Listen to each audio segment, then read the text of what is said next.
Hello everyone, कैसे हो सभी लोग। मैं हूं आपका वास्तव भैया और आप सभी का स्वागत है आपके अपने चैनल रैंक प्लस पर, जहां पढ़ते हैं पूरे एक लॉजिक और एक कंसेप्ट के साथ, जिससे आप चीजों को केवल याद ना करो बल्कि समझो भी। तो बच्चों देखो, आज की जो वीडियो है काफी खास वीडियो आपके लिए रहने वाली है, क्योंकि आज की वीडियो आपकी जीत की तैयारी की फर्स्ट वीडियो है। आप समझ गए होंगे जीत का मतलब यहाँ पे जेई से है, यानी कि हमारे जो जेई वाले जो स्टूडेंट्स हैं उनके लिए स्पेशल वीडियो रहने वाली होंगी, क्योंकि यहाँ पर हम बात करने वाले होंगे पीवाईक्यूज के ऊपर। तो बच्चों, पीवाईक्यूज की वैसे तो हम प्रैक्टिस करते ही रहते हैं, लेकिन आपको एक चीज नोटिस किया होगा कि वो जो पीवाईक्यूज होते हैं वो अक्सर पुराने ईयर्स के होते हैं, काफी ज्यादा पुराने हो जाते हैं।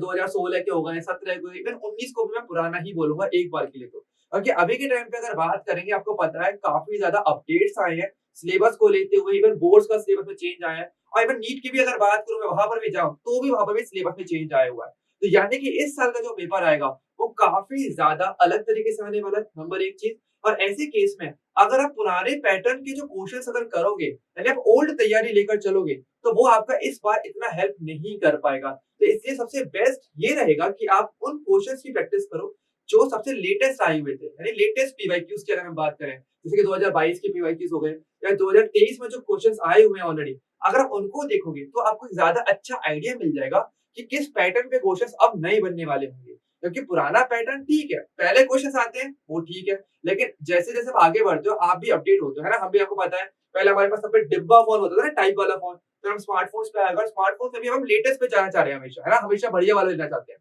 तो ऐसे ही अगर आप लाइफ में अपडेट हो रहे हो, तो यार ओवरली बात है कि आपको अपने सिलेबस में भी हम अपडेट हो रहे हैं।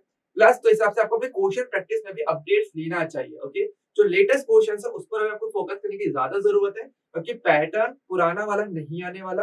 पैटर्न वही आएगा, अब जो थोड़ा नया पैटर्न के क्वेश्चन आएँगे। बट ओल्ड क्वेश्चन बहुत हो गए। अब ऑब्वियसली बात है, नई डिमांड चाहिए ही चाहिए, दिमाग और अच्छे होने चाहिए, माइंड और शार्प होना चाहिए। तो इसलिए थोड़े से नए पैटर्न्स के क्वेश्चंस आपको बढ़िया तरीके से आने ही चाहिए, जो सबसे लेटेस्ट आए हुए हैं। तो इस सीरीज के अंदर अगर हम बात करेंगे, तो हम इसी बात पर डिस्कस करने वाले होंगे कि आपके जो नए जो पीवाईक्यूज हैं, जो सबसे लेटेस्ट पीवाईक्यूज हैं, उनकी हम प्रैक्टिस करेंगे 2022 की और 2023 के। वो भी अलग-अलग शिफ्ट्स में जो क्वेश्चंस आए, जैसे मॉर्निंग शिफ्ट हुआ या इवनिंग शिफ्ट हुआ, तो उन सबकी हम बात करेंगे, और ये हम करेंगे चैप्टर वाइज़। ओके? ऐसा नहीं होगा कि आप मैं पूरा पेपर एक साथ सॉल्व करा दूँ, उसमें इतना मजा भी नहीं आएगा और थोड़ा कंफ्यूजन भी बनेगा। तो हम चैप्टर बाय चैप्टर करेंगे, ओके? एंड आज का चैप्टर वैसे आप देख सकते हो, रसायन विज्ञान की कुछ मूल अवधारणाएँ। बेसिकली जो हमारा फर्स्ट चैप्टर है, वहीं से शुरुआत करने वाले हैं, ताकि आपको प्रॉपर्ली नॉलेज रहे और आपकी प्रैक्टिस जो है, जो आप कर रहे होंगे, वो और अच्छी हो जाए।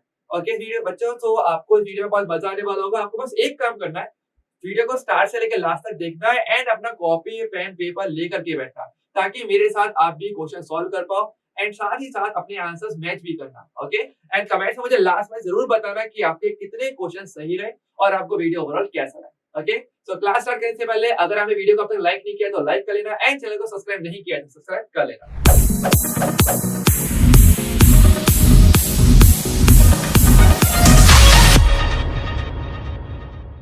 तो चलिए स्टार्ट करते हैं हमारे सबसे पहले क्वेश्चन से। और ये क्वेश्चन आप देख सकते हो, जेईई मेंस का क्वेश्चन है, 2023 का सबसे लेटेस्ट क्वेश्चन, जो कि 10 अप्रैल को आया था, मॉर्निंग शिफ्ट में आया था। तो आप चिंता मत करना, आप आराम से चेक भी कर सकते हो कि आपके पास के भी आपको बढ़िया चीज लेकर आएंगे, ओके? इसकी चिंता मत करना, ओके? सबसे लेटेस्ट क्वेश्चन। तो एक बार क्वेश्चन पढ़ लेते हैं, फिर हम इसको आराम से लॉजिक और जो भी प्रॉपर नॉलेज है उससे हम सॉल्व करेंगे, ओके? ठीक है? चलिए, क्वेश्चन क्या हमारा, क्वेश्चन ये बोल रहा है कि आपको एसटीपी एसटीपी हम जानते हैं, स्टैंडर्ड टेम्परेचर प्रेशर जो होता है, उसमें आपको बोला गया कि एसटीपी पर 2.8375 लीटर O2 में अणुओं और मोलों की संख्या आपको पूछी जा रही है। आपको दो चीज पूछी जा रही है एक साथ ही। आपको क्या दिया, एसटीपी पर आपको O2 ऑक्सीजन गैस का आयतन दिया हुआ है लीटर में, और आपको वहां पे अणुओं की संख्या और मोल की संख्या निकालनी है, ओके? सिंपल क्वेश्चन है आई गेस। तो वैसे ये वाला क्वेश्चन आई थिंक काफी लोग कर सकते हैं, बहुत इजी क्वेश्चन है ये हमारा, एक बहुत ही पुराना पैटर्न, बस बहुत ही इजी क्वेश्चन। जैसे कि आप ऑलरेडी जानते हो कि मोल निकालने के हमारे पास बहुत सारे फॉर्मूले होते हैं ना, तो आपको बेसिकली यहाँ पे मोल निकालना है, और मोल पता होता है तो मोल से फिर आप संख्या या भार कुछ भी आप निकाल सकते हो, ठीक है? तो चलिए एक बार मैं छोटा सा डाटा पहले मैं लिख लेता हूँ, फिर इसको हम सॉल्व करते हैं फटाफट, बहुत मजा आएगा। एंड आप भी मेरे साथ जरूर सॉल्व करना, अगर मेरे से पहले सॉल्व करो तो कमेंट में जरूर बताना। तो हमें क्या दिया है, 2.8375 लीटर O2 दिया ना, हमें दिया यहाँ पे 2.8375 लीटर O2 आपको बेसिकली दिया है। अगर हम बात करेंगे इसके हल की, तो मैं यहाँ पे लिख देता हूँ, ठीक है? हमें देखो क्या निकालना है, एक तो निकालना है मोल और एक हमें निकालना है अणुओं की संख्या। अब देखो, अणुओं की संख्या अगर निकालनी हो तो पहले आपको मोल ही चाहिए, इंपॉर्टेंट तो वही है ना? क्योंकि आपको पता होगा कि जो मोल होता है वो असल में 3 राशियों के मध्य संबंध देता है, काफ़ी अच्छी तरीके से। कौन-सा? मोल की मदद से अगर आप भार की बात कर रहे हो, तो आप भार और मोल के बीच में संबंध रहता है हमेशा। आपके इसके अलावा आयतन जो होता है वो भी कहीं न कहीं मोल को बताने में हेल्प करता है, क्योंकि आयतन आपका लीटर में होना चाहिए जिस फ़ॉर्मूले को अभी हम यूज़ में लेने वाले हैं। और इसके अलावा संख्या निकालने के लिए भी आप मोल का यूज़ करते ही हो। तो अगर आपको भार, आयतन या संख्या दी हुई हो, तो आप तीनों से मोल निकाल सकते हो, मोल को वापस तीनों में कन्वर्ट भी कर सकते हो इनके फ़ॉर्मूले की मदद से। तो यहाँ पर बेसिकली हमें आयतन दिया हुआ है और आयतन से हमें मोल निकालना है, तो मैं आयतन वाला फ़ॉर्मूला यूज़ करूँगा, ठीक है? सो आयतन वाला फ़ॉर्मूला कौन-सा था? आपको पता होगा कि आपका जो मोल होता है वो क्या होता है आपका? वो होता है आपका जो भी गैस है, गैस का आयतन होना चाहिए एसटीपी पर। एसटीपी पर आयतन जो कि आपका लीटर में होता है और डिवाइड आप करते हो 22.4 लीटर। ठीक है? ये बेसिक फॉर्मूला होता है जो आप यूज़ में लोगे। यहाँ पर मैं मानता हूँ बहुत सारे फॉर्मूले हैं, लेकिन आप तो डाटा के अकॉर्डिंग फॉर्मूला यूज़ में लोगे ना, क्या क्वेश्चन में दिया हुआ है, उसी के अकॉर्डिंग फॉर्मूला यूज़ में लेना। तो हमें आयतन दिया था गैस का, ऑब्वियसली जानते हैं O2 क्या है? गैस होती है। एसटीपी दिया हुआ है स्टैंडर्ड टेम्परेचर प्रेशर, और आपको यहाँ पे लीटर में आयतन दिया हुआ है। तो आप आयतन वाला फॉर्मूला यूज़ में ले लो। तो हम यहाँ पे क्या करेंगे? सिंपली फॉर्मूले में रख देंगे। क्या आ जाएगा हमारे पास? ये हो जाएगा 2.8375 डिवाइड बाई 22.4। ये बेसिक हमने वैल्यू रखी। सही से वैल्यू रखी है, बिल्कुल सही वैल्यू रखी है। अगर आप इसे डिवाइड करोगे तो क्या मिलेगा आपको? इसका आंसर मिल जाएगा कितने मोल है। तो यहाँ पर अगर बात करेंगे तो इसके मोल हमारे पास आएंगे 0.125 लीटर। आपको ये मत बोलना कि भैया आपने इतनी जल्दी डिवाइड कैसे कर दिया। आपको याद होगा, इनफैक्ट मैं प्रैक्टिस कर चुका हूँ थोड़ा सा। तो थोड़ा प्रैक्टिस करोगे तो अच्छे से कर पाओगे। ठीक है, तो थोड़ा प्रैक्टिस तो लाइक चाहिए ही होगा, इसमें मना नहीं कर सकता। कैलकुलेशंस तो आपको कहीं न कहीं करनी ही पड़ेंगी, लेकिन तरीका कैसे होगा वो आप ज़रूर सीख सकते हो अच्छे तरीके से। ठीक है, थोड़ा प्रैक्टिस करना। तो ये आपका हो जाएगा, सॉरी यहाँ पर आ जाएगा मोल। ओके, तो इतने मोल आपके हो जाएंगे। ठीक है, सो ये तो आपका मोल हमने निकाल लिया। अब अगर देखें इसमें, तो आप कुछ ऑप्शंस को देखो हटा सकते हो इसके बेसिस पे कि आपके पास कितने मोल होने चाहिए। 0.125 मोल आपके पास होने चाहिए। तो यहाँ पर अगर देखें तो ऑप्शन में फर्स्ट में यहाँ पर अगर देखोगे तो 0.25 मोल गिवन है। ऑब्वियसली बात है, एक गलत है। तो ना तो पहला ऑप्शन होगा और ना ही आपका सेकंड वाला ऑप्शन होगा। ऑप्शन होगा या तो थर्ड नंबर वाला या फिर होगा फोर्थ नंबर वाला। ठीक है, ध्यान रखना बच्चों, क्वेश्चंस में ये बहुत बार आपको करना चाहिए कि जैसे आप क्वेश्चन में काफी सारी चीजें निकालनी है, तो आपको एडवाइस देना चाहूंगा कि आप थोड़ी बहुत चीजें निकालो और फिर ऑप्शंस को एलिमिनेट कर लो, ताकि आप ज्यादा सही आंसर पे पहुंच जाओगे। ठीक है, अब ऐसे में कंफ्यूजन तो नहीं रहेगा कि 4 में से टिक करना है, मुझे केवल 2 में से टिक करना है कायदे से। तो तीसरे में से, चौथे में से, क्योंकि ए और बी तो एलिमिनेट ही हो गए ना पहली चीज से। अब मुझे करना क्या होगा? अब मुझे बस अणुओं की संख्या निकालनी है। मोल मैं निकाल चुका हूँ, अणुओं की संख्या निकालनी है। कैसे निकालोगे? आप मोल का फॉर्मूला फिर से यूज में ले लोगे। तो आप क्या जानते हो? आप ये जानते हो संख्या वाला फॉर्मूला कौन सा होता है मोल का? वो होता है मोल इक्वल टू क्या होता है? जो भी आपके कणों की संख्या होगी बटे उसका अवोगाद्रो संख्या से आप मल्टीप्लाई करते हो, है ना? यही तो रहता है। Na क्या होता है? अवोगाद्रो संख्या होती है जिसकी वैल्यू 6.022 into 10 की पावर 23 होती है। आप इससे मल्टीप्लाई कर दो। तो मुझे संख्या निकालनी है, तो मोल का इससे मैं मल्टीप्लाई कर दूंगा अवोगाद्रो संख्या से, मुझे संख्या मिल जाएगी। तो यानी कि हमारे पास संख्या कितनी हो जाएगी? तो संख्या इक्वल टू हो जाएगी मेरे पास 0.125 इंटू 6.022 इंटू 10 की पावर 23, करीब करीब इतना। ठीक है, और यहाँ पर अगर मल्टीप्लाई करोगे तो मैं ग्राफ आइडिया दे सकता हूँ आपको कि ये करीब 6 से थोड़ा सा ऊपर आएगा, करीब 7 समथिंग इसका आंसर आना चाहिए। तो इसका जो आंसर मल्टीप्लाई करोगे तो चेक करना, आंसर आएगा आपका ऑप्शन नंबर के करीब इतना आएगा। तो ऑप्शन डी जो होगा वो क्या हो जाएगा? इसका करेक्ट आंसर हो जाएगा। बस आपको सिंपल मल्टीप्लाई करना है, दैट्स इट। इतना कर लोगे आंसर आपके पास आ जाएगा। ओके, सो आई होप ये वाला क्वेश्चन आपको क्लियर हो गया होगा। आपने सिर्फ बेसिक मोल के 2 फॉर्मूले यूज किए। ओके, आपने एक तो आयतन आपको दिया हुआ था, आयतन से आपने मोल निकाला और फिर मोल से आपने क्या लिया? बाद में उसके अणुओं की संख्या निकाली। तो इस हिसाब से क्वेश्चन आपके पास आया हुआ है 2023 में सबसे लेटेस्ट अगर हम बात करेंगे। ओके, जो आपका अप्रैल वाला एग्जाम था, तो ऐसे क्वेश्चंस आपके पास आ रहे हैं अभी भी, तो वो आप प्रैक्टिस में रख सकते हो। तो एक चीज जो आपके लिए क्लियर हो जाती है ऑटोमेटिक इंपॉर्टेंट टॉपिक में, कौन सा? अब मोल कांसेप्ट। क्योंकि मोल अवधारणा की अगर बात करेंगे तो वो ऑटोमेटिक इंपॉर्टेंट है, लेटेस्ट में भी आ रहा है। तो चांसेस बहुत ज्यादा अच्छे हो जाते हैं इस साल भी इसके कोई ना कोई क्वेश्चन आना ही चाहिए। ऑब्वियसली आएगा ही आएगा। तो यहाँ पे मैं बोल देता हूँ मोल अवधारणा बहुत ज्यादा इंपॉर्टेंट है, सुपर डुपर इंपॉर्टेंट। इस चैप्टर में से सबसे इंपॉर्टेंट तो वही रहता है, मोल अवधारणा। तो उसके जो तीनों फॉर्मूले हैं वो आपको जरूर अच्छे से पढ़ के जाने हैं। तो आपके पास भी आपको ये बता के चलेंगे कि कौन सा इस साल आ सकता है। तो इस टॉपिक पे थोड़ा ज्यादा फोकस करना है। ओके, सो ये आपका पहला क्वेश्चन हो जाता है। चलिए आगे के क्वेश्चन हम देखते हैं और कैसे क्वेश्चन आए हुए हैं। तो देखो ये आपका क्वेश्चन आया है 2022 का, ये क्वेश्चन है जो जेईई मेंस में आया था और आपका आया था ये 28 जून को इवनिंग शिफ्ट में, जो शाम की जो शिफ्ट थी उसमें आया था, शाम वाले बैच में। ओके, सो क्वेश्चन क्या है आपका, क्वेश्चन देखो आपको बोल रहा है कि आपको यौगिक ए दिया हुआ है जिसमें आपको हाइड्रोजन का परसेंटेज दिया हुआ है। यौगिक ए में 8.7% हाइड्रोजन है, 74% कार्बन है और 17.3% क्या है, नाइट्रोजन। और आपको इस यौगिक का आणविक सूत्र बताना है। यानी समझ गए होंगे कौन सा क्वेश्चन है ये। आपका जो क्वेश्चन है ये आपका है प्रतिशत संगठन आपको दिया हुआ है क्वेश्चन के अंदर। प्रतिशत संगठन से आणविक सूत्र जब हम निकालते हो तो आपको ये वो वाला क्वेश्चन आया हुआ है, ठीक है। आणविक सूत्र का मूलानुपाती सूत्र जो टॉपिक होता है आपका, वहां से बेसिकली ये क्वेश्चन आया हुआ है। तो मैं वहां लिख देता हूँ यहाँ पे टॉपिक क्या है ताकि आप टॉपिक पहचान जाए। तो टॉपिक हमारा कौन सा है, आपको प्रतिशत संगठन दिया जाता है। ओके, प्रतिशत संगठन, और उससे आपको दो चीजें पूछी जाती है। एक तो पूछा जाता है आपसे मूलानुपाती सूत्र, एक तो आपको ये निकालना पड़ता है ना। और एक आपसे और क्या पूछा जाता है, मूलानुपाती सूत्र से फिर आपसे पूछते हैं कि आप अणु सूत्र भी निकाल के दिखाओ। ओके, तो ये जो क्वेश्चन है आपसे यहाँ पूछा गया। तो मूलानुपाती सूत्र अणु सूत्र वाला क्वेश्चन ये आपको दिया हुआ है। तो मुझे ध्यान है ना, क्वेश्चन पढ़ के आपको कोई भी रैंडम क्वेश्चन आ जाए, लेकिन क्वेश्चन पढ़ने के बाद अगर आप टॉपिक पता कर पा रहे हो कि ये टॉपिक से क्वेश्चन आया हुआ है, तो आप क्वेश्चन करते टाइम गलती बहुत कम करोगे।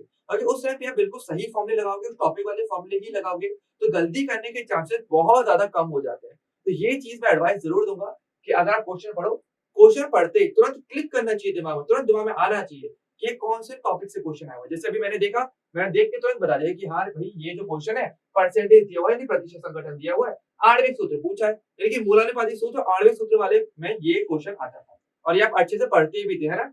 सो यहाँ पर आपको देखो कुछ चीजें गिवन भी हैं, कुछ चीजें दी भी जाती है। क्वेश्चन के अंदर क्या क्या दिया हुआ है, कार्बन, हाइड्रोजन और नाइट्रोजन, उन तीनों का परमाणु द्रव्यमान दिया हुआ है 12, 1 और 14। और ओवरऑल जो यौगिक ए है उसका मोलर द्रव्यमान भी दिया हुआ है, जो आपको दिया है 162 ग्राम पर मोल। ओके, ये रही बात है। तो अब आपको करना क्या है, पहले आपको प्रतिशत संगठन से, आपको पता होगा ये जो क्वेश्चन होता है इसमें कैसे करते थे हम, पहले प्रतिशत संगठन जो भी आपको दिया है, प्रतिशत जो भी मात्रा दी हुई है, पहले उससे हम मूलानुपाती सूत्र निकालते हैं। और जब हम मूलानुपाती सूत्र निकाल लेते हो उसके बाद हम क्या करते हैं, मोलर द्रव्यमान का उपयोग करते हैं।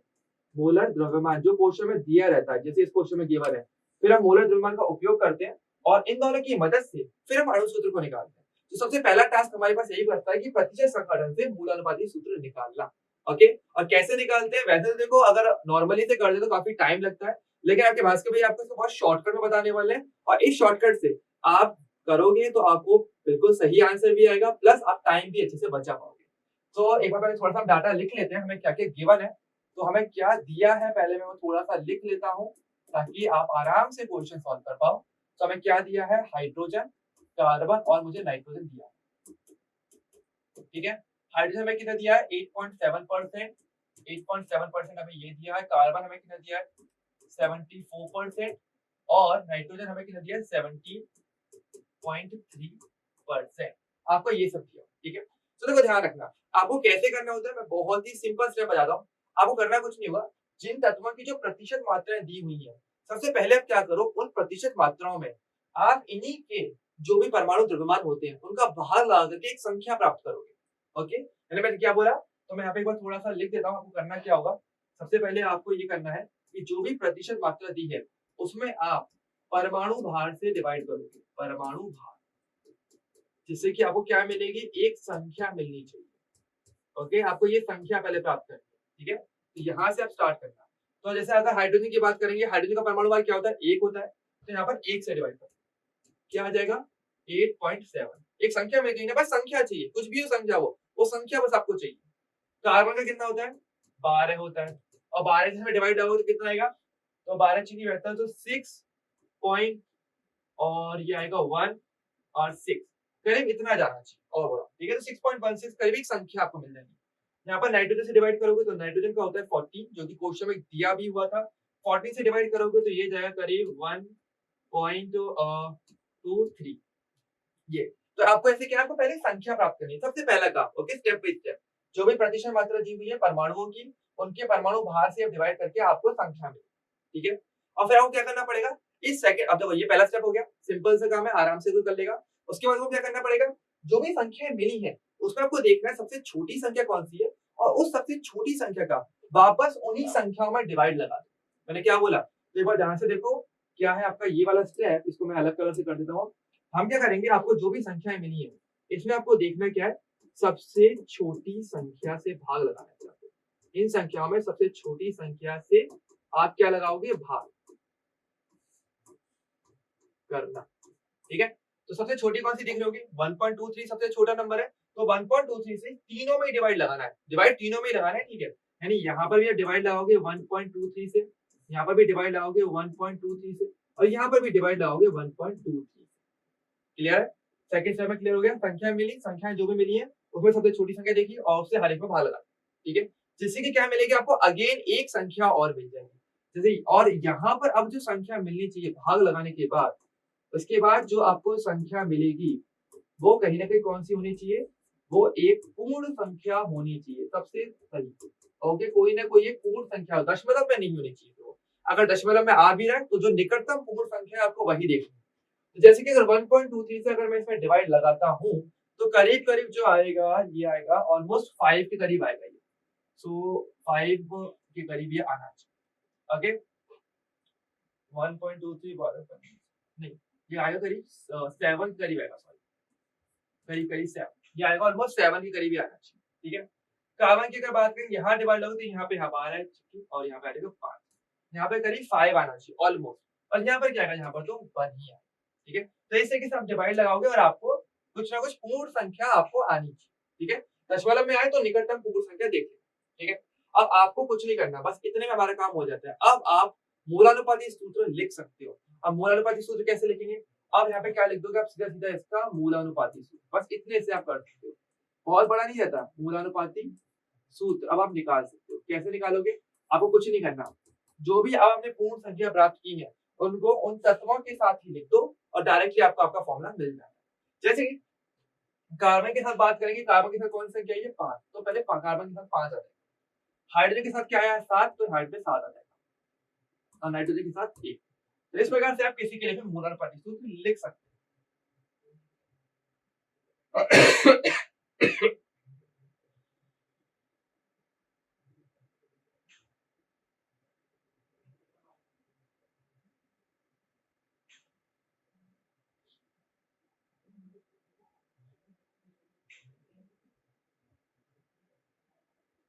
ओके, सो आई होप यहाँ तक क्लियर हो गया होगा कि मूलानुपाती सूत्र हमने कैसे लिखा है।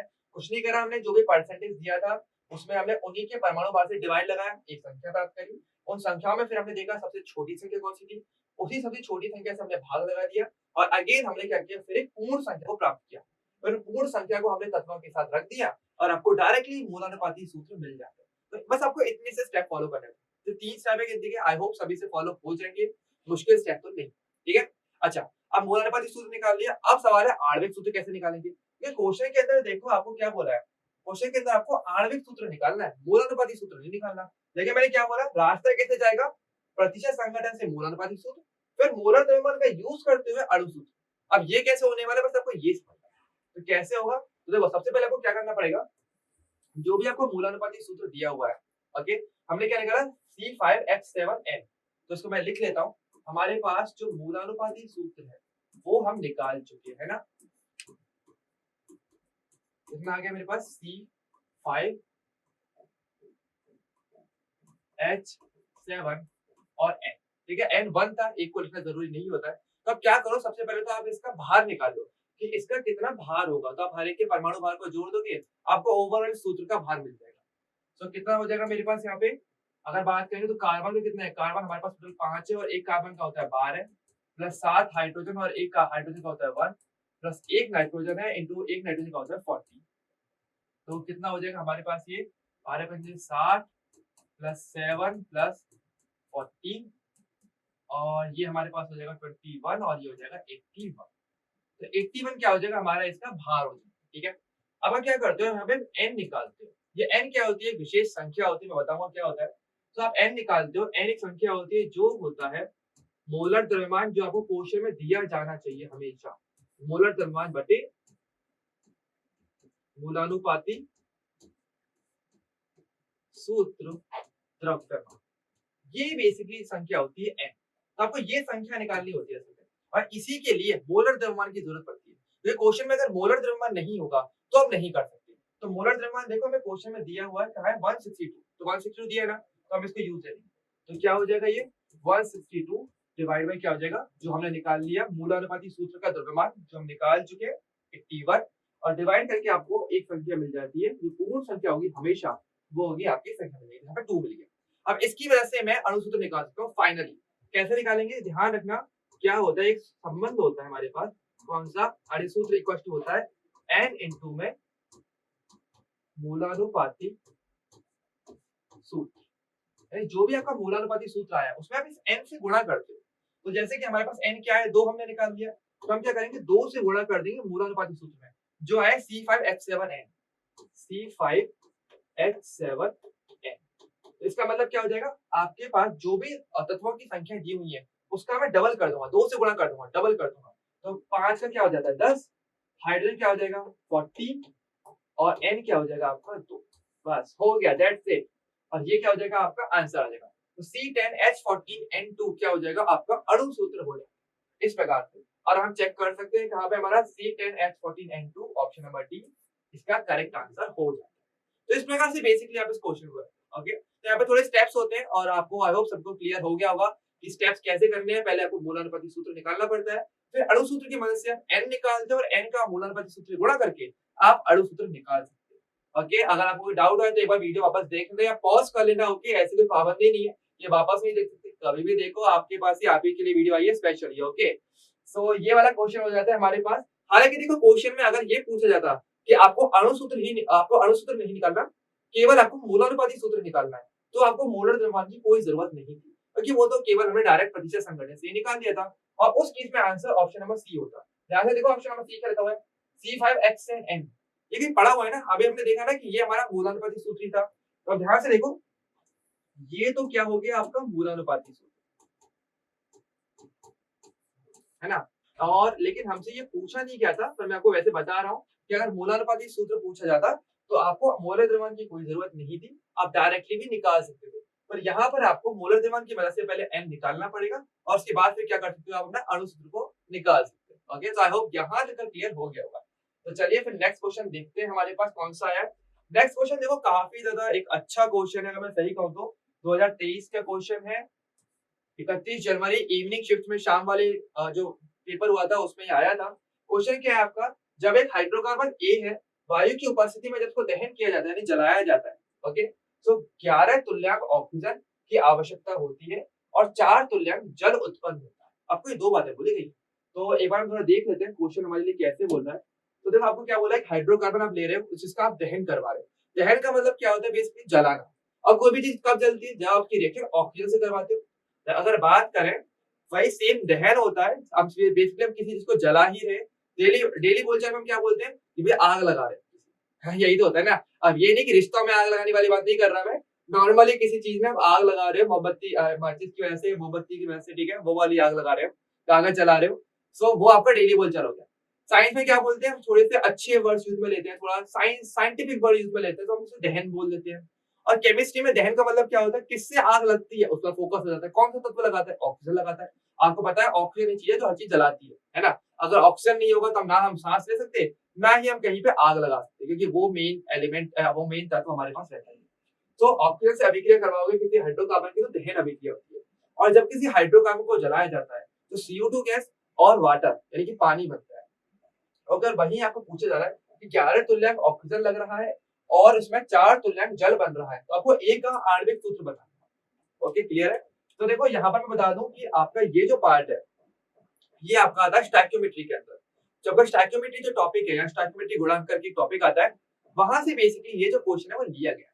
और सवाल ये है कि अभिक्रिया कैसे की जाती है। तो यहाँ पर मैं आपको बहुत ही स्पेशल अभिक्रिया दे रहा हूँ, क्योंकि देखो ये जो क्वेश्चन है ना, ऐसे ही सिमिलर क्वेश्चन और भी आए हुए हैं 2023 में, लेटेस्ट क्वेश्चन आए हुए हैं अलग अलग शिफ्ट में, मैंने चेक किया था अच्छे से। तो ये इस शिफ्ट में जैसे क्वेश्चन आया हुआ है, सिमिलर एक क्वेश्चन और भी मैं इसी पेपर के अंदर, हम इसी वीडियो के अंदर हम डिस्कस भी करेंगे, और वो मैं आपको दूंगा करने के लिए। आप ही को वो करना है एंड बाद में मुझे कमेंट करके बताना है कि हाँ भैया हमने किया है एंड ये हमारा आंसर आया है। ओके, तो ये आपको जरूर करना होगा। तो चिंता मत करना है, आपके लिए भी प्रैक्टिस लेकर के मैं आऊंगा, चिंता नहीं करना, ठीक है। तो पहले हम इसको देखेंगे ऐसा क्वेश्चन कैसे होता है कि हाइड्रोकार्बन को कैसे पता करते हो। इसके लिए बहुत ही खास अभिक्रिया होती है, तो मैं वो अभिक्रिया को लिख देता हूँ। तो देखो ध्यान रखना, तो अगर इसके हल की अगर बात करेंगे तो ये बहुत इंपॉर्टेंट है। तो मान लेते हैं कि आपके पास CX और HY करके क्या है, एक हाइड्रोकार्बन। हाइड्रोकार्बन देखो, अगर किसी को नहीं पता हो तो मैं बता देता हूँ, वैसे जस्ट इन केस वैसे सभी को पता ही होगा। हाइड्रोकार्बन क्या होता है कि ऐसा यौगिक होता है जो हाइड्रो यानी हाइड्रोजन और कार्बन यानी कार्बन से मिलकर बना है, यानी केवल दो तत्व होने चाहिए, कार्बन और हाइड्रोजन। तो हमें CXHY बोल रहे हैं। एक्स और वाई क्या है? एक्स और वाई यहाँ पे कार्बन और हाइड्रोजन की संख्याएं, ठीक है, ध्यान रखना। एक्स क्या है यहाँ पे? कार्बन की संख्या, की कार्बन कितनी संख्या में होगा हमारे पास, और वाई क्या है मेरा? हाइड्रोजन की संख्या, ठीक है। तो यहाँ पे कंफ्यूज होने की कोई बात नहीं है, ठीक है। तो देखो दहन करवा रहे हैं, दहन का मतलब क्या होता है? ऑक्सीजन सभी के करवाना, तो आप इसकी रिएक्शन O2 से करवाओगे।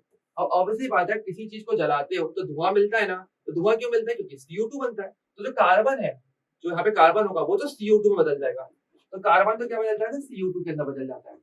और जो हाइड्रोजन होगा, जब वो ऑक्सीजन से जुड़ेगा तो क्या बनेगा? तुम्हें पता, सब कोई जानता है कि हाइड्रोजन और ऑक्सीजन मिलकर के पानी बनाता है, यानी कि यहाँ पे क्या मिलेगा आपको? H2O मिलता है। सवाल है कितनी संख्या में मिलेगा। तो देखो ध्यान रखना, कार्बन हमें यहाँ पे CO2 जो मिलता है वो तो मिलता है X, कार्बन की संख्या के बराबर ही CO2 मिलता है। हाइड्रोकार्बन में जितने कार्बन होंगे वो सारे के सारे CO2 बदलते हैं, तो जितने कार्बन है उतने ही CO2 होंगे, एक चीज। दूसरी बात, हाइड्रोजन हमें कितना मिलेगा, मतलब पानी हमें कितना मिलेगा? वो मिलेगा हाइड्रोजन की संख्या का आधा, यानी जितने भी आपको हाइड्रोजन इस हाइड्रोकार्बन के अंदर दिए जाएंगे उसकी आधी संख्या में क्या मिलते हैं आपको? पानी के अणु मिलते हैं, Y/2H2। जैसे अगर यहाँ पे 10 लिखा होता तो यहाँ पर 5 मिलते, इसका मतलब ऐसे, ओके। और ऑक्सीजन कितना खर्च होगा? ऑक्सीजन हमारा खर्च होता है X प्लस Y/4। ये आप थोड़ा सा जरूर याद रखो। यहाँ पर मैं थोड़ा सा बोल रहा हूँ कि ये जो इक्वेशन है मैं लिख रहा हूँ इसको आप जरूर नोट कर लेना, बहुत इंपॉर्टेंट है। नहीं लिखी हुई हो तो बहुत ज्यादा इंपॉर्टेंट है, क्योंकि बहुत अच्छे चांसेस है कि इस साल इस टाइप से क्वेश्चन से फिर से ये आए। तो ये बहुत इंपॉर्टेंट रहेगा कि आप इसको अच्छे से याद रख लो, ओके, नोट कर लेना, ठीक है। और इसी के आधार पर अब हम क्वेश्चन करने वाले हैं। कैसे क्वेश्चन करेंगे एक बार देख लेते हैं। तो क्वेश्चन में क्या बोल रहा है, देखो क्वेश्चन से ये बोल रहा है कि जब हाइड्रोकार्बन का दहन करवाया गया तो उसमें 11 तुल्यांक तो ऑक्सीजन लगा, ठीक है, 11 तो हमारे ऑक्सीजन खर्च हुए और 4 तुल्यांक में कितना मिला? पानी मिला। यानी कि ये बोल रहा है कि जब हमने रिएक्शन करवाई तो हमें पानी कितना मिल रहा है? H2O तो हमें मिल रहा है कितना? 4, H2O में 4 मिल रहा है, ठीक है। और ऑक्सीजन में कितना मिल रहा है? 11। और O2 हमें कितना मिल रहा है? वो मुझे 11 मैंने यूज किया, ठीक है। तो ये इनकी संख्या दी जाएगी। अब कुछ नहीं करना पड़ा, अब इन दोनों संख्याओं को आप इस समीकरण के साथ क्या करोगे? कंपेयर करोगे, जिससे कि आपको पता चल जाएगा x या y की वैल्यू क्या है। क्योंकि x और y पता चल जाएगा तो आप यहाँ पे रख दोगे और आपको डायरेक्टली पता चल जाएगा कि यहाँ पे कौन सा हाइड्रोकार्बन है जो यहाँ पे यूज में आया हुआ है, कौन सा हाइड्रोकार्बन का दहन हो रहा है, फॉर्मूला मिल जाएगा। तो यहाँ पर अगर मैं कंपेयर करूँ तो पहले हम पानी को कंपेयर कर लेते हैं, ठीक है। सो अगर मैं पानी को कंपेयर करूँ तो पानी में 4 मिल रहा है और नॉर्मली हमें कितना मिला था? Y/2 हमें मिल रहा था। तो मैं ये बोल सकता हूँ कि Y/2 क्या हो जाएगा? आपके 4 के बराबर हो जाएगा। सिंपल है, कंपेयर करना है ना आपको, बस तुलना करनी है। तो Y/2 क्या हो जाएगा? आपके 4 के बराबर हो जाएगा। अगर ऐसा होगा तो y की वैल्यू क्या हो जाएगी? 2 गुणा 4 मल्टीप्लाई कर देंगे क्रॉस, कितना हो जाएगा? 8। यानी कि y की वैल्यू तो हमारे पास क्या आ गई? 8। तो इस तरीके से आप वैल्यू निकालोगे, ठीक है, कंपेयर करना है, आंसर निकालना। और ऑक्सीजन हमारा कितना? 11 होना चाहिए था, यानी x प्लस y/4 इसका जो रस समीकरण गुणांक है इसकी वैल्यू 11 के बराबर होनी चाहिए। यानी हमें एक समीकरण और मिल जाएगा, क्या? मैं इसे यहाँ लिख देता हूँ, x plus y/4 equal to क्या हो जाएगा? ये 11 के बराबर होना चाहिए। और आप देखो आपको x पता करना है पर y अभी हम निकाल चुके हैं। हमने क्या निकाला? y की वैल्यू 8 होती है, तो हम इसको यूज में ले सकते हैं। तो मैं यहाँ पे क्या करूंगा? y की वैल्यू जो 8 है वो मैं यहाँ रख दूंगा, तो x प्लस 8/4 इक्वल टू हो जाएगा 11 और 4 से ये कट जाएगा 2 बार, तो x प्लस 2 इक्वल टू हो जाएगा 11। तो x इक्वल टू क्या हो जाएगा आपका? 11 में से 2 घटा दोगे, क्या हो जाएगा? 9। ओके, तो x की वैल्यू भी आ गई हमारे पास और y की वैल्यू भी हमारे पास आ चुकी है। यानी अब हमारा जो क्वेश्चन है वो कंप्लीट हो सकता है। तो हमने x और y दोनों निकाल लिए। तो देखो आपका फॉर्मूला क्या था? आपका CXHY। हमने सॉल्व किया, x की वैल्यू हमारे पास आ गई 9 और y की वैल्यू हमारे पास आ गई कितनी? 8। ये है ना हमारे पास, x हमारे पास 9 आ गया सॉल्व करके और y हमारा कितना आ गया? हम 8 निकाल चुके थे। तो कुछ मत करो, बस फॉर्मूले में रखो, तो क्या हो जाएगा आपका?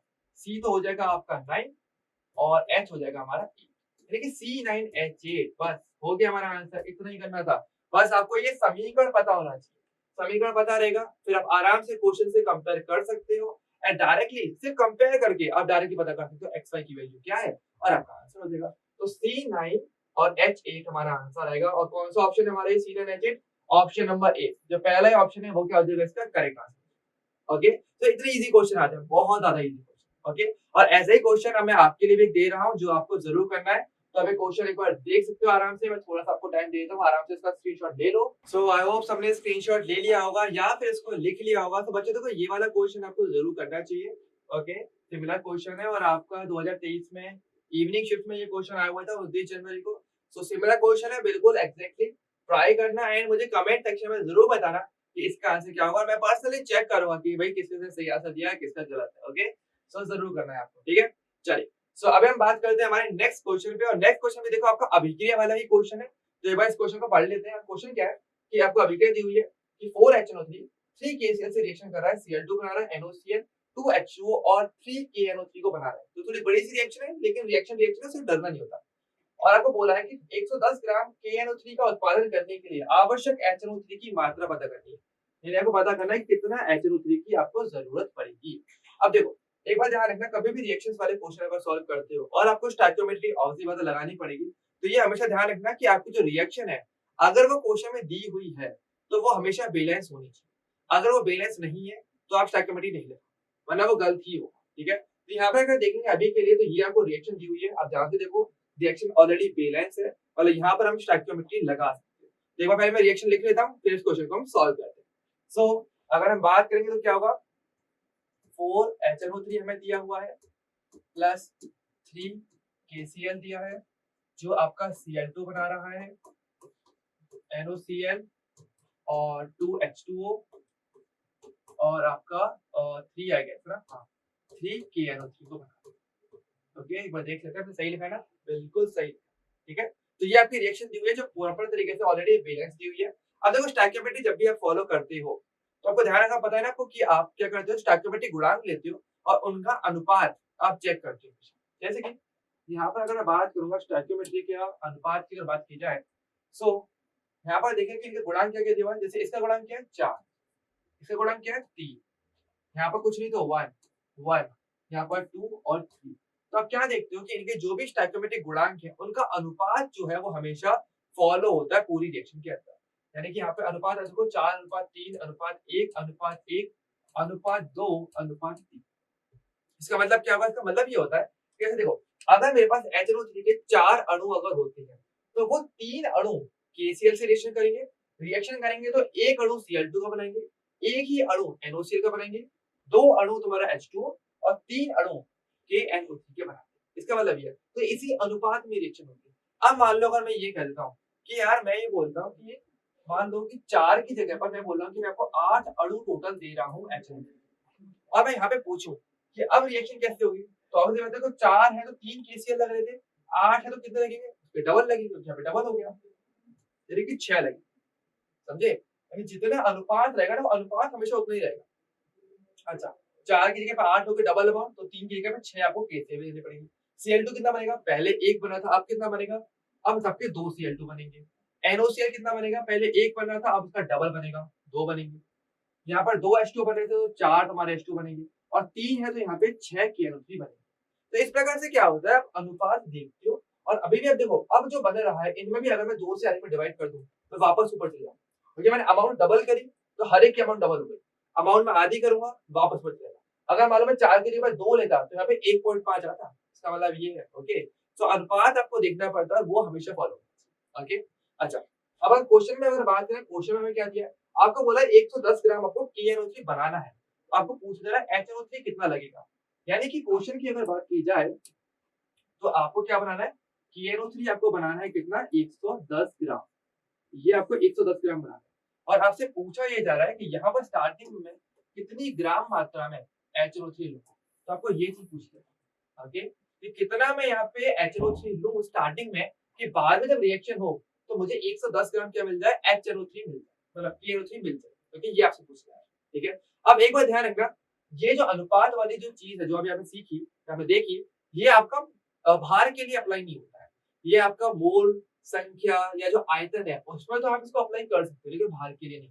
ओके, पर मैं आपको एक आइडिया दे रहा हूँ, बहुत ही अच्छी एडवाइस, कि आपको चाहे कुछ भी दिया जाए रिएक्शन के अंदर, चाहे आपको आयतन दिया जाए, चाहे आपको भार दिया जाए, जैसे यहाँ पे भार दिया हुआ है, या फिर आपको संख्या दी जाए।